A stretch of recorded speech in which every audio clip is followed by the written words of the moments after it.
సొంత చెల్లెల్ని దూషిస్తూ ఉంటే పట్టించుకుని సీఎం జగన్ తనకు తాను అర్జునుడితో పోల్చుకోవడం హాస్యాస్పదంగా ఉందన్న పవన్ వ్యాఖ్యలకు కౌంటర్ ఇచ్చారు పేర్ని నాని. అర్జునుడికి ద్రౌపదికి ఉన్న సంబంధమేంటో కూడా తెలియదని వ్యక్తులు జగన్ గురించి మాట్లాడుతున్నారని మండిపడ్డారు.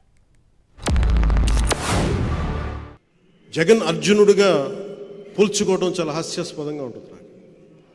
సొంత చెల్లెల్ని షర్మిల గారిని అత్యంత నీచంగా మాట్లాడుతూ ఉంటే ఎంకరేజ్ చేసే వ్యక్తి అతను అర్జునుడితో పోల్చుకుంటున్నాడు. ఎవరు కౌరవులు ఎవరు అర్జునులు ఆ స్థాయికి నేను మహాభారతం మాట్లాడలేదు. ఇది కలియుగం. ఇది కలియుగం మొదటి పాదం రెండో పాదం నాకు తెలియదు, కానీ మనం ఎవరం కూడా శ్రీకృష్ణుడితోటి అర్జునుడితోటి కౌరవులతోటి పోల్చుకోవద్దు.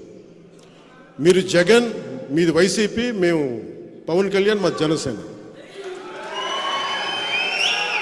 ఎవరు మంచివాళ్ళు, ఎవరు నిలబడేవాళ్ళు, ఎవరు ప్రజలకు అండగా ఉండేవాళ్ళు, ఎవరు దోపిడీ చేసేవాళ్ళు ప్రజలకు బాగా తెలుసు. ప్రజలు నిర్ణయిస్తారు.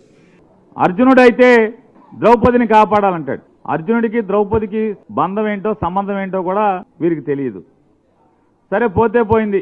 చెల్లెల్ని తిట్టిస్తున్నాడు జగన్మోహన్ రెడ్డి గారు అని మాట్లాడతాడు. పవన్ కళ్యాణ్ గారు కుటుంబ బంధాల గురించి, మానవ సంబంధాల గురించి, కుటుంబ జీవితం గురించి ఇక మీ దగ్గర ఈ ప్రపంచం నేర్చుకోవాలంటే ఇంతకన్నా హాస్యాస్పదం ఏముంది పవన్ కళ్యాణ్ గారు?